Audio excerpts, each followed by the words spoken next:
그래서 장비는 이런 거 다 가져와가지고 아주 프로그램이 재밌고 즐거운 시간 보낼 겁니다. 보물찾기도 하고 선물도 많이 준비되어 있으니까 안 믿는 분들도 오셔서 그날은 같이 고기도 먹고 즐거운 시간 보내자고 이렇게 초청해 주시면 좋겠습니다. 같이 가시고 밖에 보시면은 약도라 그리고 체크하는 거 있어요. 일단 체크해 주셔서 인원 파악하고 차량 준비하는 데 부족함 없게 준비해 주시면 좋겠습니다. 저희가 이번 주부터 월드쉐어 이 기관이 월드비전, 컴패션 여러 기관들이 있는데 우리가 35,000원을 후원했을 때 아이들에게 가는 재정이 가장 많은 단체가 이 월드쉐어입니다. 애들한테 직접적으로 가는 그 돈이요. 그래서 이 단체를 저희가 정도 후원을 하고 있고 이제 그런데 교회에서 9명을 시작을 했어요. 31만 5천 원인데 앞으로 저희가 100명까지 늘려가려고 해요. 그래서 기도해 주시고 그 아이들 가운데에 이렇게 우리가 불러서 장학금도 주고 또 유학도 시키고 이럴 수 있는 귀한 애들을 교회 가운데 꼭 주셨으면 좋겠다는 생각이 듭니다. 그래서 극빈 아동들로 해서 좀 선별을 해달라고 해서 금요일날 아이들 프로필이랑 사진 같은 것들이 올 겁니다. 그래서 기도해 주시고 해외뿐 아니라 이 지역에도 계속 그런 확장들이 일어나게 될 테니까 같이 기도해 주시면 좋겠습니다. 존탁 실용음악학원, 존탁이 누구죠? 탁요한 탁요한, 존탁 우리 실용음악학원 개원하는데 19일날 11시에 돼 있고요. 안하민, 우리 안재영, 안경미 성부님 아들 돌잔치 있습니다. 그래서 11시에는 요한형제네 오셔서 예배드리고 밥 드시고 6시에는 돌잔치 가서 밥 드시고 그날 밥하지 마시고 같이 이렇게 하시면 좋을 것 같습니다. 예배 후 여전도회 모임 있고요. 오늘 여자 목장이 편성이 되었는데 제가 편성된 표는 우리 여전도회 회장님이랑 그리고 리더들에게 드릴 거고 여전도회 때 발표를 하게 될 겁니다. 그래서 오늘 목장 리더 이제 임명이 있겠는데요. 이 여전도에 섬기시는 분들과 목장 리더 섬기시는 분들이 이렇게 좀 중복이 되어 있으십니다. 근데 교회가 작다 보니까 참 여러 가지 일들을 감당을 하시는데 기도해 주시고 축복해 주시면 좋겠어요. 그리고 임명하고 그다음 한 분이 나오셔서 어떻게 영혼들을 섬기겠다. 목장은 뭐냐면 조그맣게 함께 한 소그룹을 이렇게 해서 그죠? 그래서 같이 교제하고 서로 사랑을 나누고 가족처럼 지내는 그런 공동체를 말하는데 그 리더로 섬기는 분들이 어떻게 섬기겠다는 마음의 다짐을 이렇게 이제 글로 한 분이 쓰셨어요. 그래서 먼저 임명장을 전달을 하고 그다음 우리가 그 다짐을 함께 듣도록 하겠습니다. 앞으로 나오시지는 마시고 호명하면 그 자리에서 일어나 주시면 좋겠습니다. 임명장 제1-45 임명자 자리에서 일어나 주시겠습니까? 우리 여전 회장님이신데 1950년 7월 24일생 위의 사람은 하나님의 영광을 위해 본교회 목장 리더직으로 임명합니다. 2012년 5월 13일 성남청원교회 이요한 강도사. 박수 한번 해주시기 바랍니다.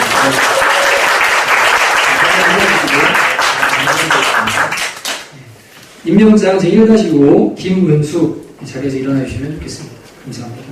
1973년 10월 20일생 위의 사람은 하나님의 영광을 위하여 본교회 목장 리더직으로 임명합니다.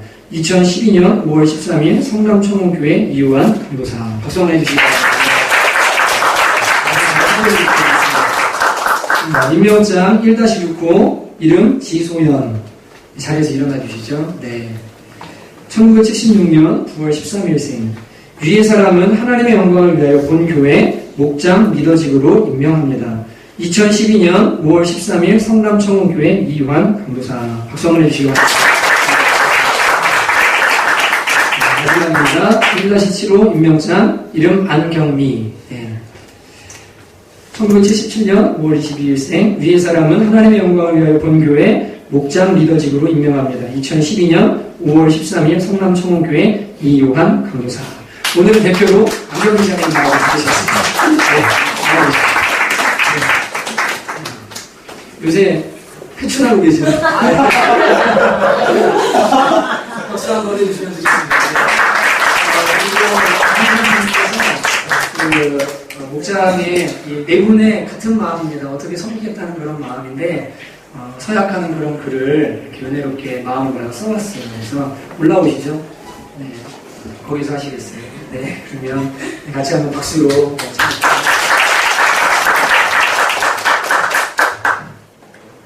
목장 리더 헌신 서약서. 할렐루야. 안녕하세요. 이번에 목장의 리더를 맡게 된 안경미 성도입니다. 제가 처음 교회에 오게 된 첫날이 생각납니다. 참으로 교만한 생각으로 설교 한번 들어보고 분위기도 보고 내게 맞는 교회인지 아닌지 판단하려던 제게 무슨 마음에서인지 한 달을 더 다녀보고 결정해야겠다고 마음을 먹었습니다.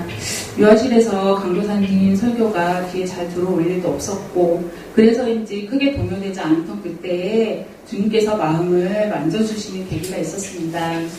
둘째 하민이가 설교 시간에 딱 맞게 잠이 들어 본당으로 들어가게 되었습니다. 그날 저는 많은 은혜와 위로를 받았습니다. 지금 돌이켜 생각해보면 얼마나 어리석고 교만이 넘쳤는지, 그런데도 하나님은 저를 의롭다 하시며 제자간 훈련을 통해 자꾸 만져주시고 채워주시고 위로해주시고 사랑해주시고 변화시켜주시고 지금까지도 계속적으로 변화시켜주고 계십니다. 저는 제사보다 순종이 낫다는 그 말씀을 단 한 번도 순종하지 못했습니다. 항상 공교사님의 격려에 저는 아직 부족하고 제가 어찌 저는 아직 멀었습니다라는 이유를 달면서 외면하고 피하기 바빴습니다. 그리스도 예수님의 십자가에 나 자신을 온전히 내려놓고 나는 죽었으니 죽음이 드러나시길 바란다고 기도하면서도 우리를 택하시고 의롭다 해주신 주님께서 나의 육신을 사용하지 못하게 하였습니다. 얼마 전 저는 기도 도중 일주일 금식 기도를 마음으로 받았습니다. 하지만 금식 기도의 이유가 무엇인지 모른 채 순종하기란 쉽지 않았습니다. 답답한 마음으로 일주일 보내고 또 일주일이 지나가던 중 진짜 이건 아니라는 마음이 들고 생각이 들었습니다. 이것 또한 나의 생각이고 아직도 온전히 주님을 의지하지 못한 나의 교만함을 발견하게 되었습니다. 일단 순종부터 하고 금식기도의 이유가 무엇인지 강구하기로 마음먹고 온전한 일주일 금식기도에 순종했습니다. 그런 제게 금요철야 예배 중 주님께서 응답해 주셨습니다. 내가 내게 명한 것이 아니냐. 마음을 강하게 하고 담대히 하라. 두려워 말며 놀라지 말라. 내가 어디로 가든지 내 하나님 여호와가 너와 함께 하느니라 하시니라. 아멘. 네, 맞습니다. 강도사님이 작년쯤에 목장을 세워야겠다고 마음에 드실 때부터 제게 목장의 리더를 맡으라고 하셨지만 제가 계속 순종하지 않았습니다. 저 또한 아직 부족함이 많고 나 하나 케어하기 힘든데 누가 누구를 케어하고 아낄 수 있을까? 그런 마음에 대한 두려움이 컸습니다. 그런 제게 주님께서 여호수아 1장에서 9절 말씀을 통하여 힘도 실어주시고 두려움마저도 사라지게 하셨습니다. 목장의 리더로 서 있는 건 제 육신일 뿐 저를 통하여 행하실 분은 성령님이시기에 온전히 모든 것을 내려놓고 맡기며 성령님의 이끄심을 믿고 기도하며 예수님이 제자들을 사랑하시어 그들의 말을 시켜주신 것 같이 저 또한 저의 모범들의 허물과 아픔, 그 어떠한 일들과 모든 것들을 낮고 낮은 자세에서 섬기며 하나님이 저에게 값없이 부어주신 사랑과 은혜를 모범분들에게 그대로 전달하겠습니다. 모범분들 중에 아픔이 있고 힘듦이 있으면 절대 모른 척하지 않겠습니다. 비밀을 원하신다면 그 또한 셋째어를 함부로 내두르지 않고 오로지 성령님과 함께 기도하며 지켜드리겠습니다. 모범들의 기쁨은 저의 기쁨과 같이 느끼고 몇 배로 더 기뻐하며 기도하겠습니다. 모범들의 이야기에 귀를 기울일 것이며 절제와 온유와 사랑으로 교만함을 드러내지 않고 함께 의논하며 팀을 이끌어 가겠습니다. 모범들이 저 때문에 상처받지 않게 지혜를 구하며 기도하고 행동하겠습니다. 혹시라도 저 때문에 상처를 받으시는 분들이 생기면 진심으로 무릎을 꿇고서라도 용서를 드리겠습니다. 저는 우리 팀원들이 주님이 주시는 사랑이 무엇인지, 주님이 무엇을 기뻐하시는지, 주님이 주시는 은혜가 얼마나 큰 선물이며 소중한 것인지 알려주도록 하겠습니다. 예수님의 피값으로 우리가 구원을 받은 것을 명심하며 모범들 한 분 한 분이 십자가에 죽고 예수님의 향기가 나며 예수님을 담대히 드러내는 것이 얼마나 기쁨인지 알려주도록 하겠습니다. 마지막으로 저희 목장의 온전한 리더는 오직 예수님이며 성령님의 인재와 이끄심이 없이는 그 누구도 리더가 될 수 없음을 고백합니다. 청운교회 목장 리더로 세움받은 저희들은 한마음 한뜻으로 서로 다른 모건이라도 겸손한 마음과 헌신으로 한 분 한 분 소중히 섬길 것을 먼저 하나님과 모건분들께 맹세합니다. 오늘 세워진 목장을 하나님께서 너무 기뻐하실 것을 저희 믿습니다. 모든 영광 주님께 올려드립니다. 주님 홀로 받으시옵소서. 아멘. 5월 14일 목장 리더 안경미입니다.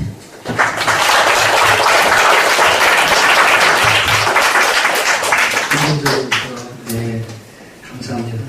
우리 같이 한번 좀 우리 리더로 세움받는 분들 자리에서 일어나 주시고 우리가 축복하고 싶은데요. 하나님께서 당신을 통해 같이 한번 새 일 행하실 것을, 주님께서 은혜 주실 것을 이분을 바라보면서 한번 축복했으면 좋겠습니다. 자리 일어나 주시겠어요? 네, 일어나 주시고 우리 같이 한번 잘 주님이 핏가스로 된 영혼들 잘 돌보고 사랑하도록 같이 한번 축복하도록 합니다. 바라보시면서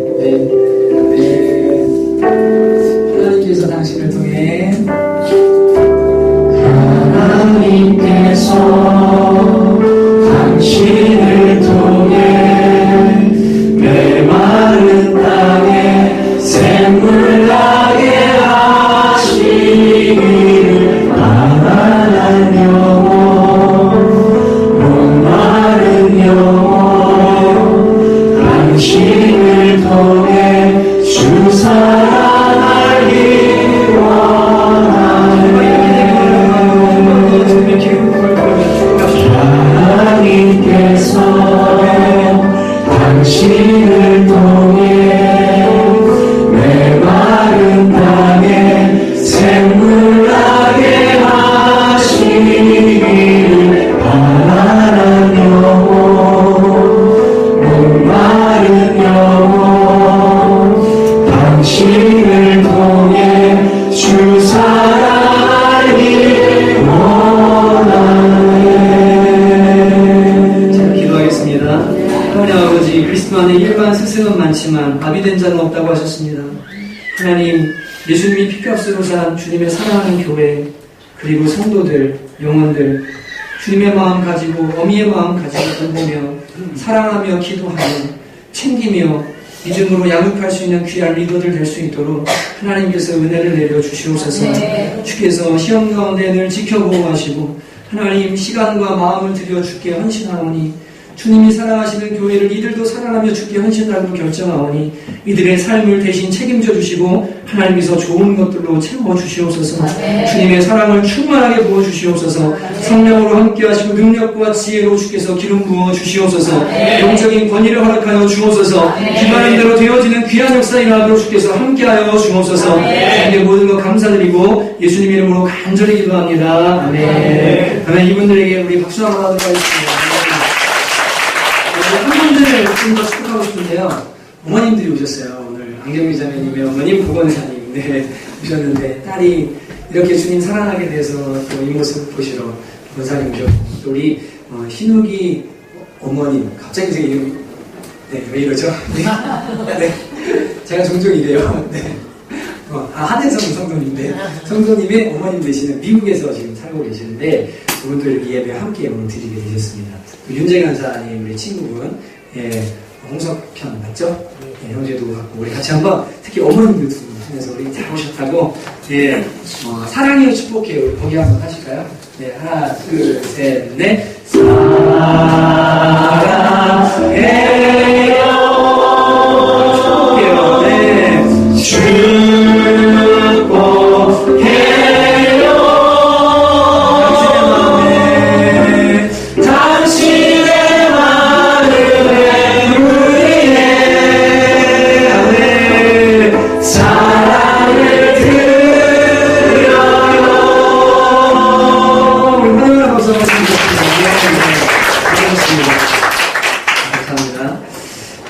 간증 은혜되죠?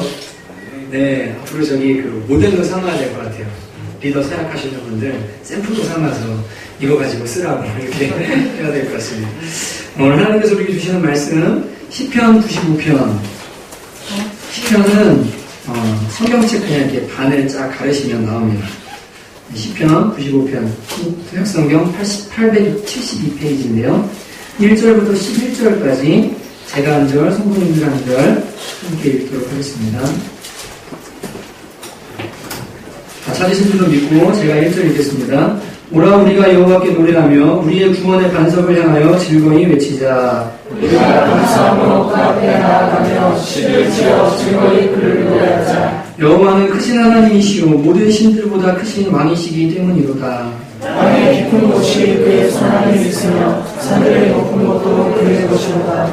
바다도 그의 것이라 그가 만드셨고 육지도 그의 손이 지으셨도다. 오라 우리가 학교와 공개하며 우리를 지으신 여호와 앞에 무릎을 꿇자. 그는 우리의 하나님이시오 우리는 그가 기르시는 백성이며 그의 손이 돌보시는 양이기 때문이라. 너희가 오늘 그의 음성을 듣거든 너희는 우리가에서와 같이 또 하나님의 말씀에서 지냈던 날과 같이 너희 마음을 완악하게 하지 말지어다. 그때 너희 조상들이 내가 행한 일을 보고서도 나를 시험하고 조사하였도다. 내가 40년 동안 그 세대로 말미암아 근심하여 이르기를 그들은 마음이 미혹된 백성이라 내 길을 알지 못한다 하였습니다. 그러므로 내가 너와의 형제를 그들은 내 안식에 들어오지 못하리라 하였도다. 아멘. 이 시대의 아버지들에게라는 제목으로 함께 하나님 말씀을 나눌 텐데요. 오늘이 어버이 주일이거든요. 오늘은 아빠들에게 좀 포커스를 맞춰서 말씀을 전할 건데 엄마 되시는 분들, 아내 되시는 분들은 내 남편이 이런 마음이겠구나. 또 남편의 짐을 짊어지고 계신 분들은 정말 이 말씀을 통해서 하나님 아버지를 또 귀하게 만나는 그런 시간이 되셨으면 좋겠습니다. 그래서 이 시대의 아버지들에게 이제 드리는 말씀인데 이 아버지들이 한 분, 두 분, 세 분, 네 분, 다섯 분, 이렇게 오셨네요. 아쉽지만, 오늘 아빠들이 많이 못 오셨지만, 일과 직장 때문에 같이 한번 하나님의 말씀을 함께 나누도록 하겠습니다. 오늘이 어버이 주일인데요. 여기 계신 대부분의 성도님들은 자녀이자 부모인 줄로 믿습니다. 그래서 먼저 부모 공경에 대한 말씀을 간단히 나누고, 그 다음에 부모의 역할을 감당하고 있는 우리 성도님들에게 주시는 하나님의 메시지를 함께 들으려고 합니다. 오늘은 아버지, 그리고 5월 마지막 주에는 어머니들에게 해당하는 말씀을 저희가 함께 나눌 겁니다. 먼저 자녀된 분들에게 말씀드립니다. 에베소서 6장 1절에서 4절을 같이 읽겠습니다. 시작. 자녀들아 주 안에서 너희 부모에게 순종하라. 이것이 옳다.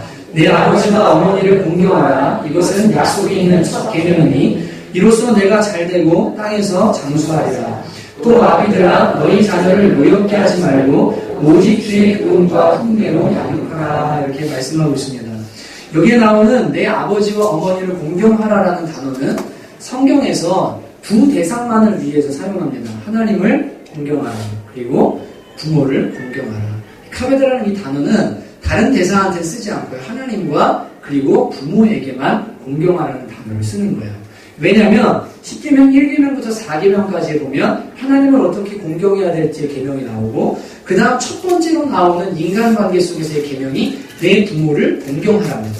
그래서 하나님의 대리자로 그리고 그림자로 이 부모를 우리에게 주셨기 때문에 일반 은총 속에서 예수를 설령 믿지 않는다 할지라도 부모를 공경하면 여기에 나오는 땅에서 잘되고 내가 장수하겠다는 축복을 하나님께서 부어주신 것을 우리가 보게 됩니다. 왜냐하면 믿음을 떠나서도요 부모가 하나님의 대리자고 하나님의 그림자이기 때문에 하나님의 사랑을 우리에게 알려주는 하나님의 통로이기 때문에 부모를 공경하고 부모에게 순종하는 것은 곧 하나님이 받으시는 예배가 된다라고 이렇게 생각을 하셔야 돼요. 여기에는 조건이 안 달려 있습니다. 부모의 조건이 안 달려 있어요. 돈 많이 버는 부모, 이따 내지는 청년들한테 이 부분을 말하겠지만 어떤 부모를 말하는 것이 아니라 너 낳은 부모를 공경하라고 말합니다. 그리고 모든 일에 골로새서 3장 10절에는 순종하라라고 말합니다. 이것이 성경이 말하는 기본 원칙입니다. 그렇게 할 때 하나님은 그 제사를 예배로 받으시고 땅에서 잘 되고 그리고 장수하는 축복을 주시겠다라고 이렇게 말씀을 하는 것을 우리 성도님들이 꼭 기억하시기를 주님의 이름으로 축복합니다. 아멘이시죠? 약속된 축복이에요. 약속된 축복입니다. 근데 이제 지난주에 한 집사님께서 카카오 스토리에 이런 글을 링크를 해놓으셨어요. 제가 그 글을 읽고 상당히 큰 감동을 받았는데 어느 부모님이 자식에게 보내는 편지입니다. 한번 잘 들어보세요. 사랑하는 아들, 딸들아, 언젠가 우리가 늙어 약하고 지저분해지거든 인내를 가지고 우리를 이해해다오. 늙어서 우리가 음식을 흘리면서 먹거나 옷을 더럽히고 옷을 잘 입지 못하게 되면 내가 어렸을 적 우리가 먹이고 입혔던 그 시간들을 떠올리면서 미안하지만 우리의 모습을 조금만 참고 받아다오. 늙어서 우리가 말을 할 때 했던 말을 또 하더라도 말하는 중간에 못하게 하지 말고 끝까지 들어주면 좋겠다. 내가 어렸을 때 좋아하고 듣고 싶어 했던 이야기를 내가 잠들 때까지 셀 수 없이 되풀이하면서 들려주지 않았니? 먼 훗날에 혹시 우리가 목욕하는 것을 싫어하면 우리를 너무 부끄럽게 하거나 나무라지 말아다오. 수없이 핑계를 대면서 목욕을 하지 않으려고 도망치던 너를 목욕시키려고 온 집안을 따라다니던 우리의 모습을 기억하고 있니? 혹시 우리가 새로 나온 기술을 모르고 무식하거든 전 세계에 있는 웹사이트를 통하여 그 방법을 우리에게 잘 가르쳐다오. 우리는 내게 얼마나 많은 것을 가르쳐 주었는지 아느냐? 상하지 않은 음식을 먹는 법, 옷을 어울리게 잘 입는 법, 너의 권리를 주장하는 방법 등등. 점점 기억력이 약해진 우리가 무언가를 자주 잊어버리거나 말이 막혀 대화가 잘 안 될 때에는 좀 시간을 내어주지 않겠니? 그래도 혹시 우리가 기억을 못 해내더라도 너무 염려하지는 말아다오. 왜냐하면 그때 우리에게 가장 소중한 것은 너와의 대화가 아니라 우리가 너와 함께 있다는 것이고 우리의 말을 들어주는 내가 있다는 것이 중요하기 때문이란다. 또 우리가 먹기를 싫어하거든 우리에게 억지로 먹이려 하지 말아다오. 언제 먹어야 하는지 혹은 먹지 말아야 하는지 우리가 잘 알고 있단다. 다리가 힘이 없고 쇠약하여 우리가 잘 걷지 못하게 되거든 지팡이를 짚지 않고도 걷는 것을 위협하지 않게 도와줄 수 있겠니? 내가 뒤뚱거리며 처음 걸음마를 배울 때 우리가 내게 한 것처럼 너의 손을 우리에게 빌려다오. 그리고 언젠가 나중에 우리가 더 이상 살고 싶지 않다고 말하면 우리에게 화내지 말아다오. 넌 언젠가는 우리를 이해하게 될 터니 말이다. 노인이 된 우리 나이는 그냥 단순히 살아온 것을 이야기하는 것이 아니라 우리가 어떻게 생존해 있는가를 말하고 있음을 이해해다오. 비록 우리가 너를 키우면서 많은 실수를 했어도 우리는 부모로서 보여줄 수 있는 가장 좋은 삶을 너에게 보여주려고 최선을 다했다는 것을 너도 깨닫게 될 것이다. 사랑한다 내 아들 딸들아, 내가 어디에 있든지 무엇을 하든지 부모는 너를 사랑하고 너의 모든 것을 사랑한단다. 여러분, 여기 나오는 공경하다라는 단어는 값을 치르다라는 말입니다. 부모님이 나에게 베풀어준 은혜를 기억하고 그 값을 다시 갚으라는 거예요. 그게 공경하라는 거예요. 여러분, 우리가 부모를 사랑하기는 힘들어요. 자식은 부모 못 사랑합니다. 늘 내리사랑이고 받기 때문에 안 돼요.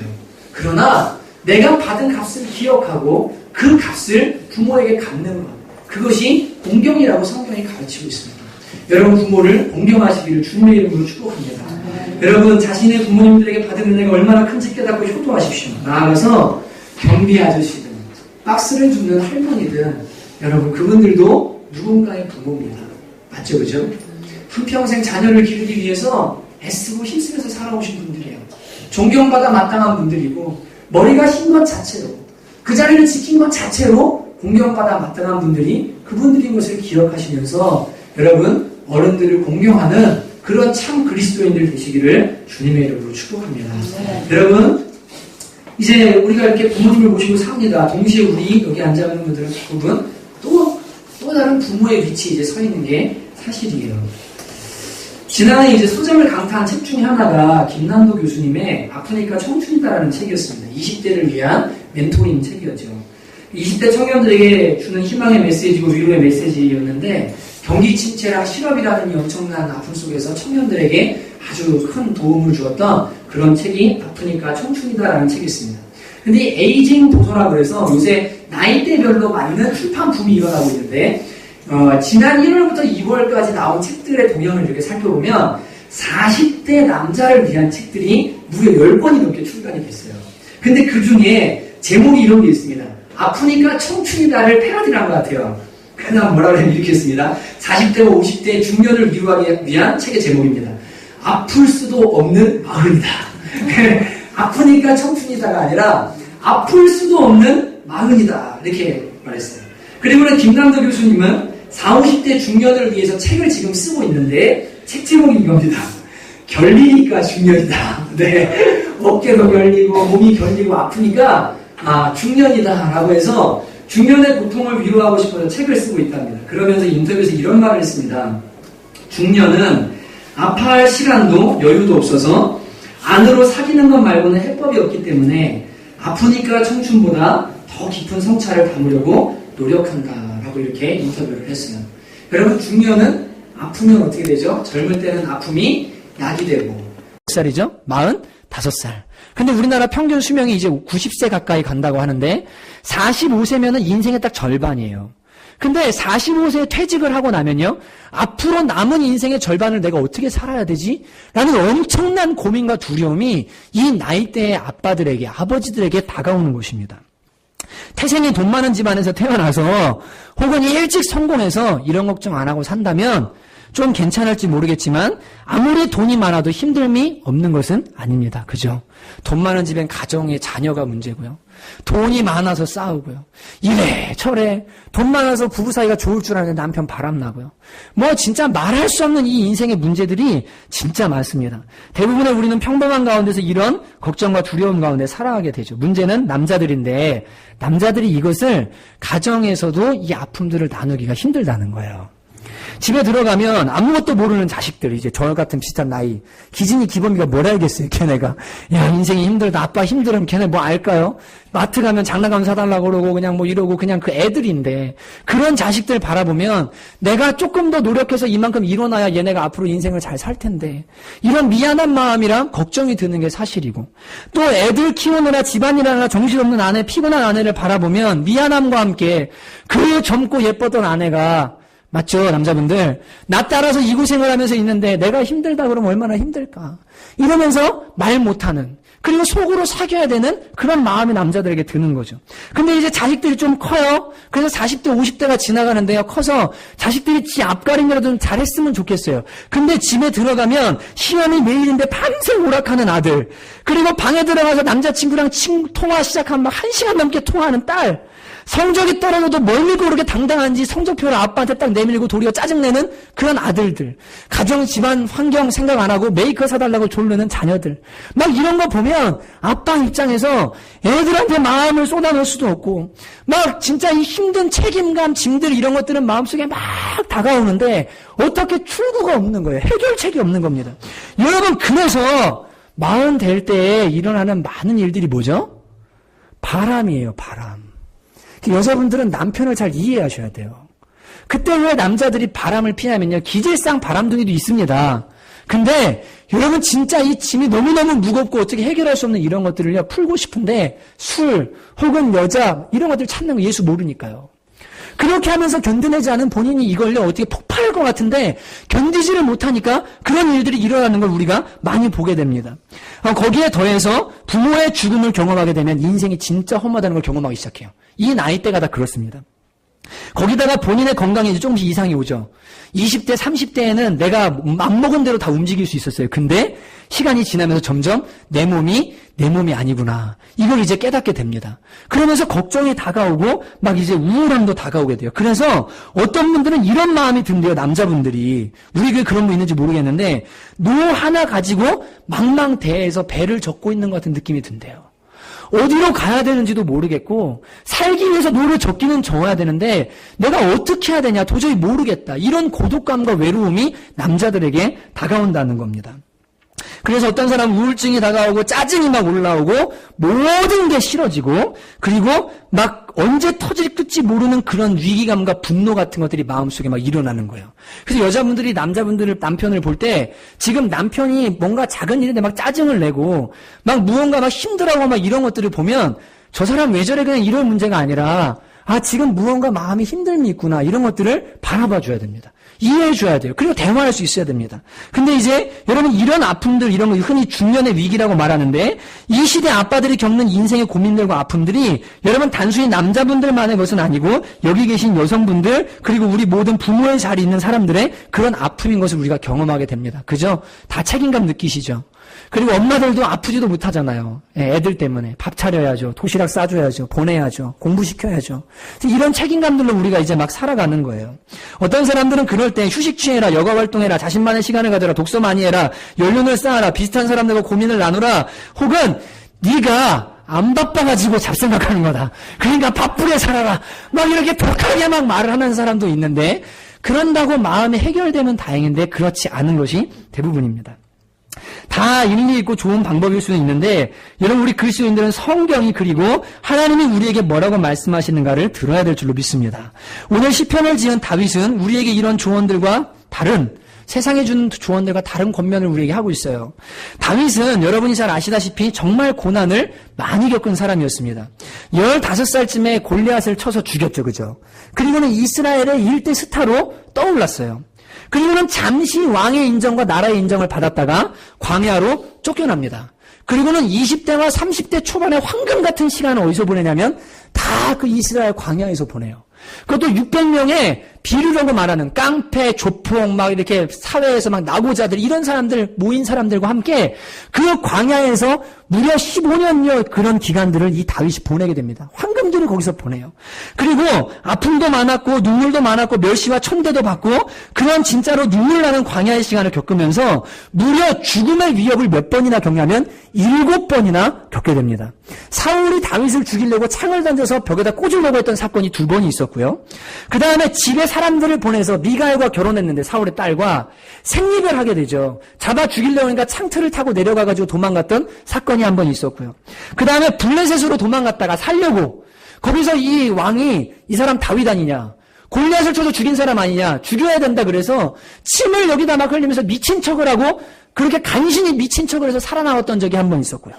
그리고 또 자신의 가솔들과 재산들이 아말렉 사람들한테 뺏겨서 이 자기의 동역자들이 돌로 쳐서 죽이자고 했던 그런 사건들까지 겪은 사람이 바로 이 다윗입니다.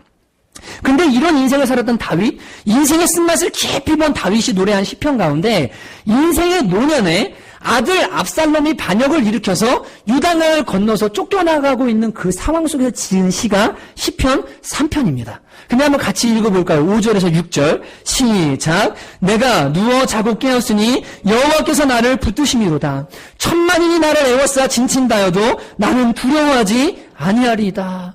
지금 맨발로 쫓겨나서요. 아들한테 쫓겨서 그 요단강을 건너서 도망가고 있는데 마음이 얼마나 뒤집어지겠어요. 얼마나 두렵겠어요. 온 나라가 자기를 대적하고 자기를 죽이려고 찾는데 여러분 그때 이 다윗이 뭐라고 합니까? 내가 누워 자고 깨었으니. 우리에게 조그만 고난이 와도 잠이 안 오고 마음이 힘들고 이런데 이 다윗은요. 총각을 다투는 생명이 걸려있는 이 문제 앞에서 누워 자고 깨었다고 말합니다. 왜요? 여호와께서 나를 붙드시기 때문에요. 천만이 나를 둘러 진친다 할지라도 내가 두려워하지 않겠다는 이 엄청난 믿음의 고백, 이 평강, 이 안식을 지금 누가 누리는 거냐면 다윗이 이 상황 가운데 누리고 있는 거예요. 엄청난 내공이죠. 그죠? 예. 여러분 오늘 시편 95편이 바로 이런 은혜, 이런 믿음, 이런 안식을 경험한 다윗이 쓴 겁니다. 그거 다윗이 쓴 거예요. 그가 지금 우리에게 이 시대의 아버지들에게 그리고 부모들에게 책임감 때문에 힘들고 경제가 어렵다고 말하고 늘 고민이고 숙제이고 아픈 그 인생 가운데 뭐라고 권면하는가? 여러분 1절에 뭐라고 말합니까? 오라! 우리가 여호와께 노래하며 우리의 구원의 반석을 향하여 즐거이 외치자. 6절 오라! 우리가 굽혀 경배하며 우리를 지으신 여호와 앞에 무릎을 꿇자. 여러분 다른 데 가지 말라는 거예요. 누구 앞으로 나오라고요? 여호와 앞으로 오라고요. 왜요? 3절에서 5절은 뭐라고 말합니까? 그분은 하늘과 땅을 지으신 분이시고 그분은 만유의 주권자가 되시는 하나님이시다. 그런데 그분이 멀리 계신 분이 아니라 우리가 그분 손의 양이다. 우리는 그분이 직접 기르시는 백성이다. 너희들 두려워하거나 걱정하지 마라. 오라, 우리가 여호와께로 나가자. 그분께 경배하고 그분을 의지하자. 그러면 이 모든 두려움들과 아픔들에서 벗어날 수 있다고 다윗이 지금 권면하고 있는 겁니다. 여러분 이게 무슨 얘기입니까? 감사함으로 노래하고 경배하고 무릎을 꿇는다. 여러분 이게 무슨 말이죠? 예배예요. 예배. 예배하자는 거예요. 예배가 뭐예요? 예를 갖춰서 엎드린다는 겁니다. 여러분 어떤 사람들이 이렇게 말합니다. 아니 주님께 예배드리라고요? 마음에 고민이 다가오고 무겁고 힘들고 막 해결해야 될 무수한 문제들이 있는데 하나님께 예배드리고 주님께 엎드리면 문제가 해결됩니까? 떡이 나옵니까? 밥이 나옵니까? 이런 말을 하는 사람들이 있습니다. 여러분 그것은 하나님과 예배를 잘 모르기 때문에 그래요. 여러분 예배한다라는 거는 주님 앞에 엎드린다는 말인데 이 히브리 단어에는 여러 예배를 말하는 단어 그 중에 바라크라는 단어가 있어요. 이거는 엎드린다는 말입니다. 근데 이 바라크라는 단어 히브리 말은 그 자음만 있고 모음이 없어요. 모음을 어떻게 쓰느냐에 따라 의미가 달라집니다. 이게 바라크, 비읍, 리을, 키읔이죠. 근데 이 같은 어근의 단어 중에 무슨 단어가 있냐면 축복이라는 단어가 있는데 브라카라는 단어입니다. 성경에 브라가 골짜기, 송축 골짜기라고 나오는 골짜기가 있는데 그게 브라카라는 단어예요. 그러니까 잘 보세요. 예배라는 단어는 바라크, 엎드리다고, 축복이라는 단어는 브라카입니다. 여러분 이게 무슨 말입니까? 하나님께 예배하는 자들은 곧 어떻게 해요? 하나님이 복을 내려주신다는 거예요. 하나님께 엎드리는 자들에게는 하나님이 반드시 축복해 주신다는 겁니다. 거저가 없다는 거예요. 여러분 그 다윗은 인생을 살면서 그것을 경험했어요. 힘들고 지치고 어렵고 우리가 찬양했던 것처럼 삶의 문제들과 책임감이 나를 막 짓누르고 막 죽을 것 같을 때 다른 거 아닌 게 아니라 하나님 앞에 엎드리고 예배하면 하나님이 그 문제들을 해결하시고 나에게 복 주시는 그 하나님을 다윗이 경험한 거예요. 그래서 오라 우리가 여호와께 무릎을 꿇고 차라고 지금 우리에게 초청하고 있는 것입니다. 여러분 예배하는 자는 반드시 축복을 얻습니다. 예배는 내 기분 내 감정에 따라서 하고 말고 하는 것이 아니라 하나님이 천지를 지으신 분이시고 그분께 마땅히 드려야 하는 것인 동시에 그분이 우리의 창조자요 구원자이시기 때문에 우리가 예배해야 하는 것입니다. 그런데 하나님은 마땅히 드려야 할 그 예배를 드리는 사람들을 찾으시고 그들을 기뻐하시고 그들에게 복을 주시겠다고 약속하고 있는 거예요. 요한복음 4장 23절을 같이 한번 읽어보겠습니다. 시작. 아버지께 참되게 예배하는 자들은 영과 진리로 예배할 때가 오나니 곧 이때라. 아버지께서는 자기에게 이렇게 예배하는 자들을 찾으시느니라. 여러분 힘들고 지칠 때요. 여러분 다른 게 내 거 해결해 주지 않아요. 하나님 전능하시기 때문에 주님 앞에 나와서 무릎을 꿇고 그분께 마음을 쏟아놓으면 하나님이 마음에 말할 수 없는 평강과 은혜를 주시고 이 모든 짐들을 대신 지시는 하나님을 경험하게 되는 줄로 믿습니다. 여러분 그런데 단순히 예배 자리에 나와서 딴 생각하고 앉아있는 것 물론 그것도 축복입니다. 그러나 그것을 뛰어넘는 예배가 우리에게 있어야 됩니다. 여러분 예배라는 것은요 그냥 우리가 찬송 부르고 뭐 이렇게 해가지고 주님 앞에 엎드리고 예를 표하고 이 정도로 끝나는 문제가 아니에요. 여러분 예배 중에 최고의 예배가 뭐냐면 하나님께 합당한 예를 올려드리는 건데 주님 앞에 내 모든 짐들 내 모든 무거운 것들을 다 어떻게 하냐면 전부 주님께 내어 맡기는 거예요. 이게 진짜 예배예요.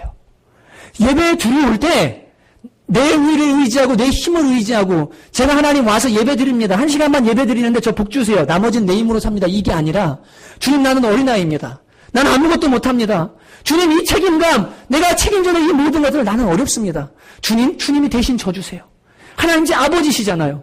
저의 목자시잖아요. 그분께 내 마음을 완전히 쏟아놓고 모든 걱정, 염려, 두려움 이런 것들을요 다 주님께 내어 맡기는 거예요. 이게 진짜 예배예요. 이 예배를 하나님께서 진짜로 기뻐하세요. 여러분 제가 발견한 최고로 하나님을 기쁘시게 해드리는 예배는 제가 경험한 바입니다. 하나님의 불쌍히 여기심, 하나님의 자비하심, 하나님의 권능, 전능하심, 내 모든 문제를 해결할 수 있다는 이 믿음 가지고 하나님 앞에 그냥 우는 거. 하나님 앞에 그냥 어린아이처럼 아버지 힘들어요. 도와주세요. 어떻게 해야 돼요? 하나님께 막 매달리고 의지하는 그 예배를요. 하나님이 진짜 기뻐하시더라고요.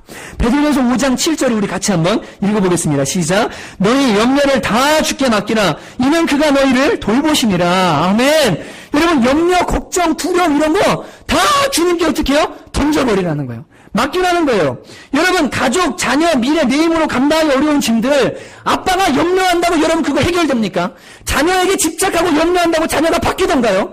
내가 해결할 수 없는 문제를 계속 염려한다고 그 문제가 해결되던가요? 인생이 그렇지가 않더라고요. 살아보니까 내가 걱정하지 않았는데 어쩔 때는 문제가 해결되고요. 어쩔 땐 내가 그렇게 걱정하고 마음을 썼는데 해결이 안 돼요. 어쩔 땐 집착해도 안 되는데 내 손에 좀 놔버렸더니 넝쿨째 들어오기도 해요. 모든 것이 다 주님 손에 있어요. 그러니까 그 염려와 모든 인생의 재반 일들을 하나님께 다 맡겨버리라는 거예요. 그리고 기뻐하는 거예요. 주님께 전부 던져버리라는 겁니다. 여러분 근데 많은 그리스도인들이요 예수님을 믿지만 이 문제들을 다 싸질머지고 책임감을 가지고서요 막 혼자 염려하는 거예요. 자기 혼자 막 힘들어하는 거예요. 근데 여러분 염려는 단순히 염려로 끝나는 것이 아니라 영적인 심각한 문제를 가져옵니다. 여러분 오늘 베드로 사도가 베드로전서 5장 7절에서 너희 염려를 다 주께 맡겨버리라. 이는 그가 너희를 돌보심이라고 말한 다음에 그 다음에 이어서 뭐라고 말하는지가 중요합니다. 같이 한번 보실래요? 8절 9절 시작. 근신하라 깨어라 너희 대적 마귀가 우는 사자같이 두루 다니며 삼킬 자를 찾나니 너희는 믿음을 굳건하게 하여 그를 대적하라. 이는 세상에 있는 너희 형제들도 동일한 고난을 당하는 줄 알미라. 이들이 지금 고난 가운데 있었습니다. 근데 뭐라고 하면 너희 염려를 다 주께 맡겨버리래요. 그러면서 뭐라고 그래요? 근신하라 깨어라 너희 대적 마귀가 우는 사자같이 삼킬 자를 두루 찾고 있다. 여러분 어떤 사람이 삼킴 받을까요? 주님께 믿음으로 맡기는 사람이 아니라 계속 염려하고 계속 내가 내 짐을 지고 계속 내가 내 문제를 쌓아안고 염려하면서 뭐합니까? 염려의 끄트머리에 뭐가 나오죠? 걱정하다 끝이 뭐예요? 제가 목회하면서 발견한 건데 하나님 원망입니다. 불평이에요. 고난이 다가오면 하나님 왜 나한테 이런 고난 줬냐고. 하나님 준 것도 아니야. 자기가 잘못했어. 근데도 하나님을 향해서요. 하나님 왜 나한테 이런 고난 주냐고.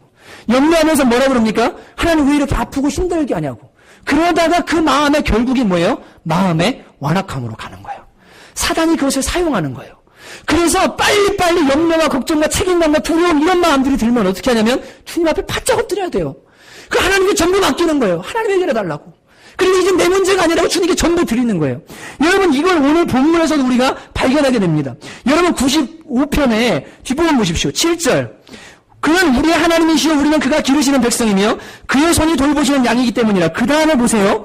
너희가 오늘 그의 음성을 듣거든 너희는 무리바에서와 같이 또 광야의 마사에서 지내던 날과 같이 너희 마음을 완악하게 하지 말라.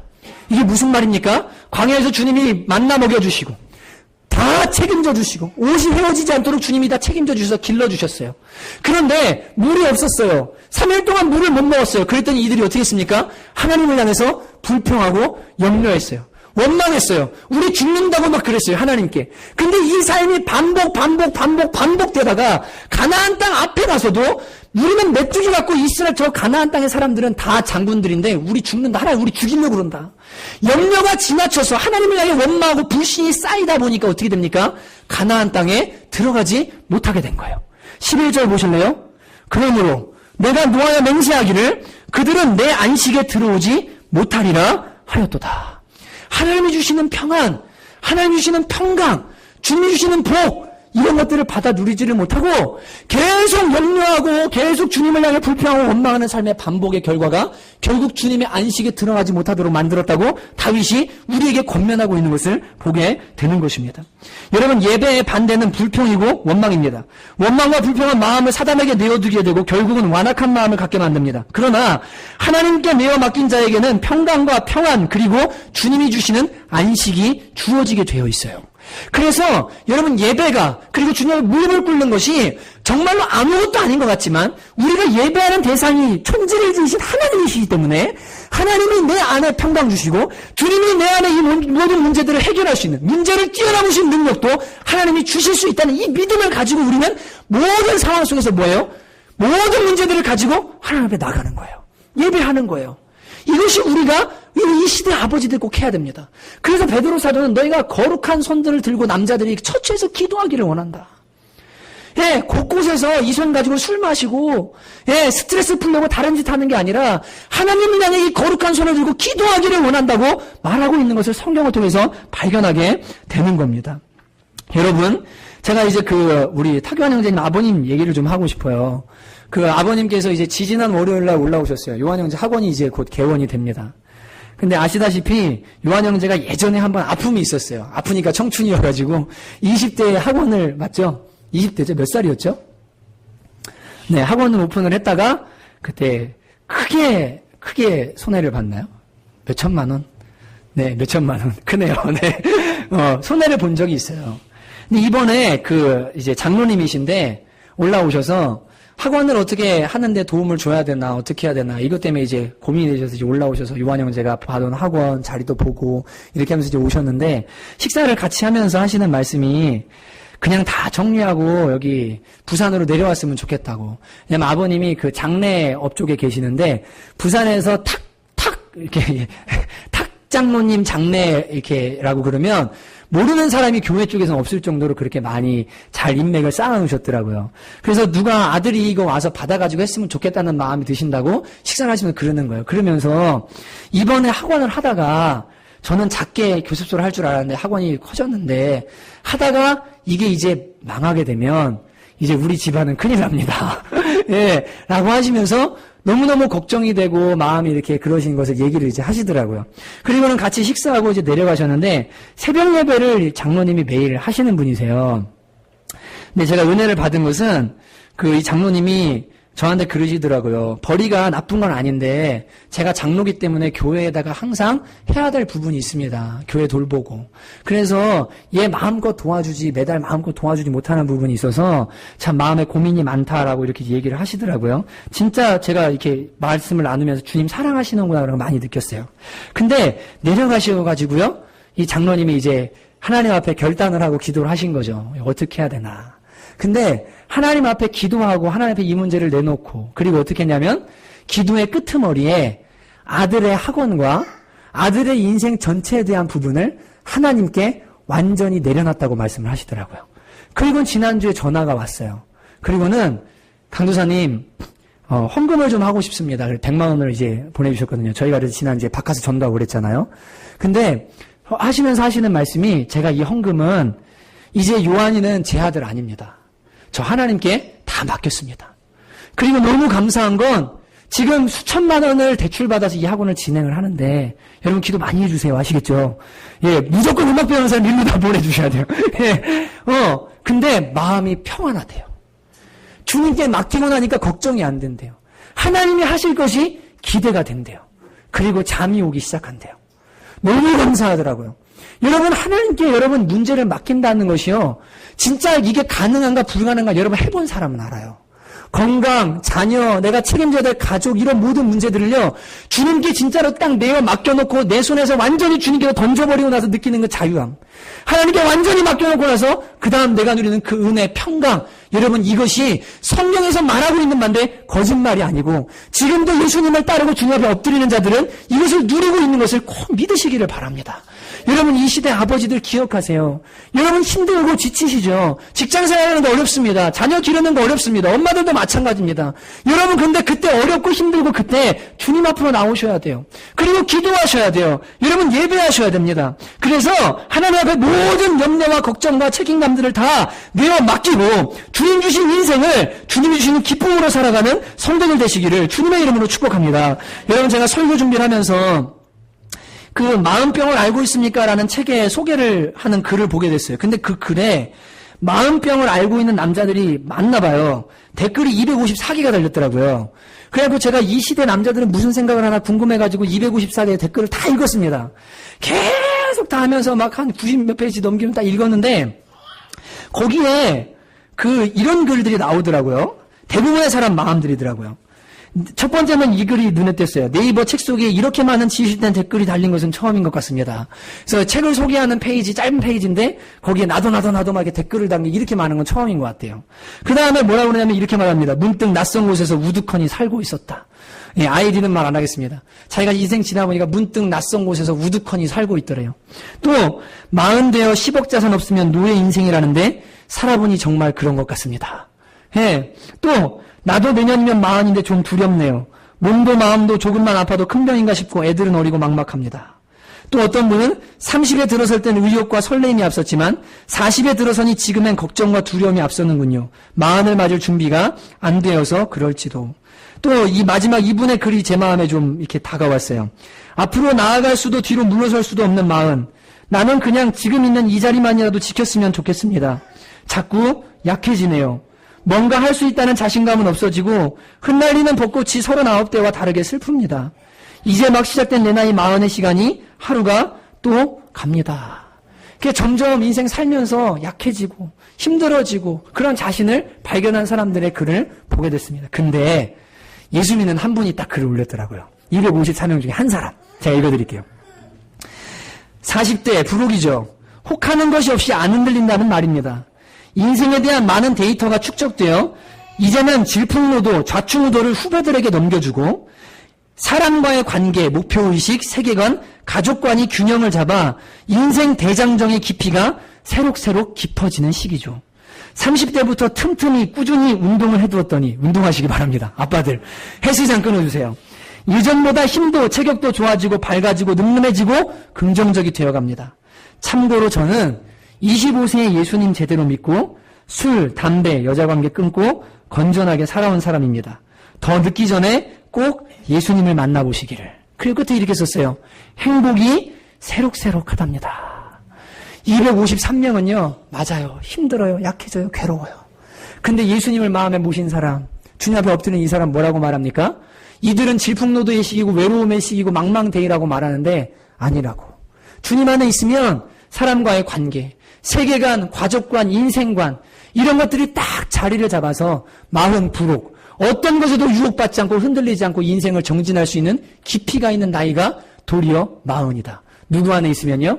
예수 안에 있으면. 여러분 오늘 아버지 되시는 분들 나이대가 어떻게 되시는지 제가 대충 압니다. 네, 근데 하나님 앞에 계셔야 돼요. 하나님 안에 계셔야 됩니다. 그래서 여러분 힘드실 때 다른 거 찾지 마시고 꼭 주님 찾으시기 바라요. 그 이 말씀 기억하십시오. 오라. 우리가 여호와 앞에 무릎을 꿇자. 우리는 그의 손에 기르시는 양이라. 여러분 이 말씀 기억하시고 지치고 어려울 때마다 주님께로 나와서 위로 얻으시는 성도님들 되시기를 주님의 이름으로 축복합니다. 우리 시편 4편 7절에서 8절 읽고 함께 찬양하고 기도하도록 합니다. 같이 읽을까요? 시작. 주께서 내 마음에 두신 기쁨은 그들의 곡식과 새 포도주가 풍성할 때보다 더하니이다. 내가 평안히 눕고 자기도 하리니 나를 안전히 살게 하시는 이는 오직 여호와시니이다. 여러분 곡식과 포도주가 풍성해서 누리는 기쁨보다 내 안에 주님이 주시는 기쁨이 더 크다. 세상이 모르는 기쁨이 있다. 여러분 이 은혜를 받으시는 우리 아버지들 되시기를 주님의 이름으로 축복합니다. 같이 한번 이 시간 우리 찬양할까요? 인생길 험하고 마음 지쳐. 우리 찬양할 때 여러분 정말 누구한테도 쏟아놓지 못하는 두려움들, 여성분들도 마찬가지입니다. 주님 진짜 힘드네요. 어렵네요. 근데 주님, 제가 주님 앞에 엎드립니다. 제 모든 짐을 대신 져주십시오. 시간 같이 한번 그런 마음으로 함께 찬양하고 기도하도록 하겠습니다.